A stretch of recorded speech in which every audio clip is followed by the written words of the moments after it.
And today I would like to show you how you can use one-handed mode on this device. Start by opening settings and scrolling down. Now tap on advanced features and scroll down again. Click on one-handed mode. Tap on the switcher next to use one-handed mode to activate it. Then scroll down and pick one of the options to reduce display size with gesture or button. I will go with button, so I have to tap on it and double tap home button. As you can see, one-handed mode is now on.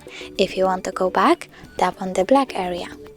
To turn off one-handed mode completely, just tap on the switcher next to use one-handed mode again. Thanks so much for watching. If you enjoyed this video, don't forget to leave a like, comment and subscribe. Bye!